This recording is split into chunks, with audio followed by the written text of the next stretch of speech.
Вітаю вас, мої любі друзі! Ви на каналі Неваниль, психолога-сексолога Вікторії Білан. І сьогодні ми з вами поговоримо на дуже інтимну, делікатну тему, а саме про мастурбацію.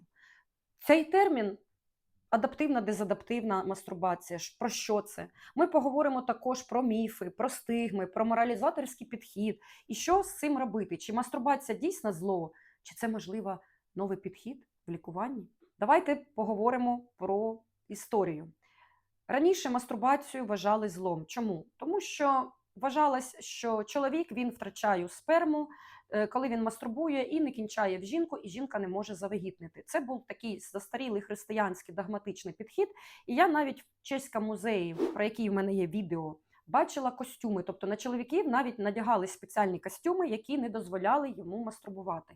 Також для дітей придумувались усякі там дзвіночки, колокольчики. Коли дитина засипала, наприклад, і в неї були рухи до геніталій, спрацьовував саме цей дзвоночок тривожний. І батьки прибігали і починали сварити. Також були такі, як смирительні такі рубашки, в яких одягали дітей, також чоловіків, щоб вони не мастурбували. Це було в середньовіччя. Далі у нас була радянська медикалізована сексологія і також психологія. Про що говорили? Що мастурбація існує двох видів.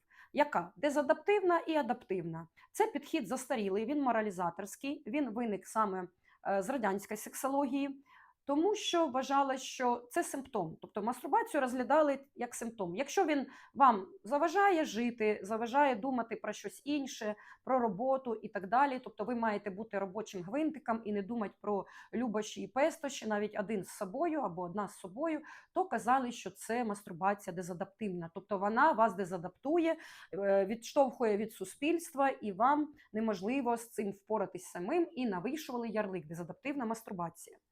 Якщо адаптивна, це мастурбація, яка допомагає. Ну так вважалось. Що я можу сказати як сексолог про дезадаптивну та адаптивну мастурбацію? Цей термін вже не вживається в гуманістичних колах, в медицині, а також в сексології. Що ж таке мастурбація? Чи це зло, від якого можуть у вас з'явитися волосся на долоньках? Чи це добро? Що ж говорить сучасна сексологія і в тому числі травмопоінформований підхід?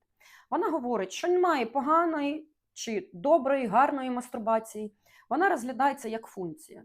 Що це може бути? Мастурбація як заспокоєння, як самопізнання, так? Самопізнання тіла у дітей, наприклад, або у дорослих, самопізнання своїх ерогенних зон, як вивчення, як заспокоєння, як щось таке, що приносить заспокоєння і задоволення. Це перше. Що ж таке дезадаптивна мастурбація? Вона в сексології так вже не називається, ми про це з вами поговорили. Це мастурбація, яка вам заважає жити. Наприклад, я проведу приклад про порнозалежність. Наприклад, ви порнозалежні, ви дивитесь постійно порно, ви дивитесь 24/7, або не ходите в спортзал, або потрапляєте в цю пастку, подивіться моє відео про порнозалежність, і мастурбуєте. Зазвичай мастурбація може бути дуже жорсткою. Є такі випадки, я вже казала, що мастурбують так жорстко, що потрапляють до хірурга, тому що пошкоджують свої тестикули і статеві органи. Зараз називають це компульсивна мастурбація. Інколи і дівчата потрапляють в цю пастку, і чоловіки, коли йде порнозалежність, коли йде заміщення. Ну, наприклад, з мого кейсу, у дівчини було РХП, розлад харчової поведінки. Вона сходила до психолога, ніби пролікувала розлад харчової поведінки, це може бути булімія, анорексія, і потрапила в пастку порнозалежності і мастурбації. Тобто завжди це йде в сепки. Тобто якщо людина безконтрольно дивиться порно, подивіться моє відео про це, то вона і починає компульсивно мастурбувати. Для чого? Для того, щоб зняти тривогу. Це не значить, що людина якась зіпсута, погана і так далі. Це значить, що це так ваша психіка компульсивно реагує, якщо у вас є тривожність, страхи, якась дезадаптація, да, в суспільстві. Наприклад, ви потрапили в еміграцію або з вами щось трапилось. І у вас є ізоляція, тобто ви не спілкуєтесь з близькими, ви ізольовані. І часто людина потрапляє в компульсивну мастурбацію. І тут ми вже розглядаємо мастурбацію не як симптом при Радянському Союзі, да, не як моралізатори, а ми розглядаємо, чи шкодить це вам, чи навпаки допомагає. Якщо це допомагає вам відкрити власну сексуальність, дослідити себе, є ще таке в взаємна мастурбація, коли ви один одному мастурбуєте, тобто ви партнерці, вона вам, або ви партнеру, він вам. Тоді все окей, тобто ви вивчаєте власне тіло, власні ерогенні зони, тобто ви знімаєте розрядку. Але ж якщо це постійно і ви заміщаєте це, наприклад, секс з жінкою, з коханою, так? Якщо це ви дальнобойщик, або ви десь у війську, або ви там моряк дальнього плавання, то це нормально. І зараз, до речі, існують сучасні мастурбатори, які доволі класно можна використовувати, я дуже рекомендую їх. Погугліть, подивіться, сходіть в онлайн-магазини. Зазвичай вони, як правило, використовуються для чоловіків спеціальна така пудра для того, щоб зберігався гарний вигляд і не було проблем потім у вас, да, зі шкірою. А також я рекомендую лубрикант. Те саме для дівчат. Якщо ви мастурбуєте вібраторами, це можуть бути кролики, це можуть бути вакуумні, кліторальні стимулятори і так далі, то я завжди кажу, якщо мастурбуєте, робіть це правильно, і ми навіть на консультаціях вчимося, я прям клієнтам кажу, я буду вам давати домашні завдання і розказувати, буду вас навчати, як правильно мастурбувати. Тому що раніше те, що вважалось хворобою і чимось непристойною, зараз може бути лікуванням. І я розповідаю, як це правильно робити.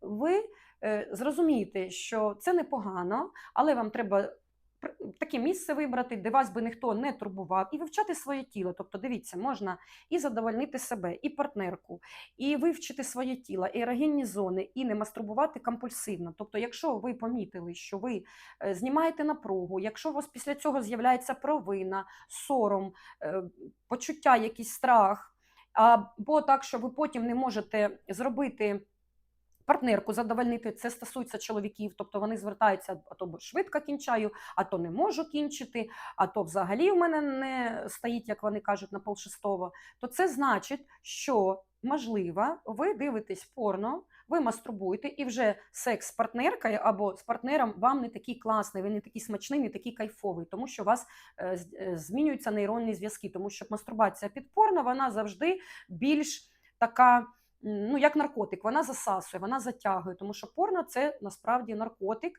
який ви можете дивитись і під який ви можете задовольняти сам себе. Якщо ж це раз на тиждень ви щось дивитесь таке цікавеньке, краще еротику, або пишете еротичні оповідання, і я про це написала книжку, да, з еротичними оповіданнями, сценарієм, урізноманітнюємо свою сексуальну життя, то мастурбація може використовуватися і як додатковий такий смачний елемент, тобто це може бути поза 69, це може бути мастурбація, фінгерінг для партнерки, це може бути також, ви можете партнерку довести до сквірта, і у мене також є про це відео, і так далі, і так далі. Також, навіть якщо у вас мастурбація інтенсивна, компульсивна, або якась не така, і вона проходить у вас відчуттям сорому, провини, то треба працювати з тим, щоб розширити свій діапазон, щоб ви знали, що це не щось погане, це просто симптом, який вам вказує, що, можливо, у вас тривожність, можливо, у вас травма, і треба з цим працювати. Як з цим працюється?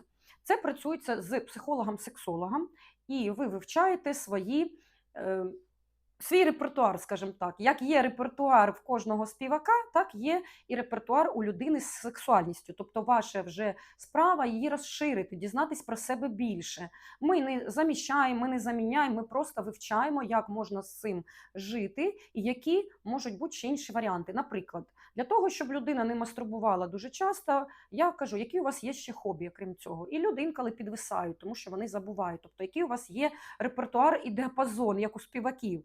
Тобто ми не тільки перемикаємо, переключаємо, тут бажано в тандемі гарно попрацювати і з психіатром, можливо, і з травматерапевтом, якщо це травма. Тобто, дивіться, ми спочатку проясняємо, в чому причина, да, цієї компульсивної нав'язливої мастурбації, це сором, тривога, це була якась травмуюча подія або ситуація, або серія ситуацій в житті, і тільки потім починаємо працювати. Тобто знайте, що ви не якийсь там аморальний, не якийсь неправильний, це просто ваш так тіло, ваш так організм і психіка вирішили справлятися зі стресом. Чи можна з цим робити щось? Можна. Чи пройде воно? Не знаю. Це ви вже самі вирішуйте. Після мого відео ви зробите висновки. Я сподіваюся, що я вас не налякала, не залякала. Отже, ми сьогодні з вами поговорили. Ми з вами переписали, дестигматизуючи такі моменти з радянської спадщини, на жаль, яка в нас є. І, до речі, мені подобається дуже американська психологія, тому що американська психологія, сексологія і канадійська, вони більш такі гуманні до тіла, до жінок, і не кажуть, що треба там перевчити жінок, якщо в тебе оргазм такий, не сякий. До речі, Фройд напартачив нам на 100 років вперед, сказав, що є оргазм кліторальний, вагінальний, той правильний, той неправильний, зрілий, незрілий, але це зовсім інша історія. Бачите, ми проговорили з вами сьогодні про такі цікаві речі. Ви знаєте, що вже немає таких понять, як адаптивна, дезадаптивна мастурбація. До речі, на моєму курсі по сексології ми це вивчали. І мені зараз навіть за це трошки такий іспанський стид, соромно, що тому що вивчали по совєтським, по старинним оцим підручникам, які б я заборонила. В цьому сенсі мені подобається дуже канадійська, подивіться, будь ласка, на TED Talks Емілі Нагоскі. Вона розповідає «The truth about unwanted arousal», тобто отут я прикріплю. І коли ви подивитесь, ви зрозумієте, що канадійська школа сексології, американська, наприклад, Лорі Мінц, так, Кінчай, є класна книжка. Також є багато підходів європейських, американських, які більш гуманні до тіла, до людини і взагалом до жінки. Це дуже важливо. Тому підписуйтесь на мій канал, я вам бажаю смачного, яскравого секса, оргазмів, навіть самим з собою. Тепер ви знаєте, що все з вами добре, але якщо у вас залишились питання, ви вважаєте, що вам потрібна консультація, будь ласка, підписуйтесь і welcome на консультацію. До нових зустрічей!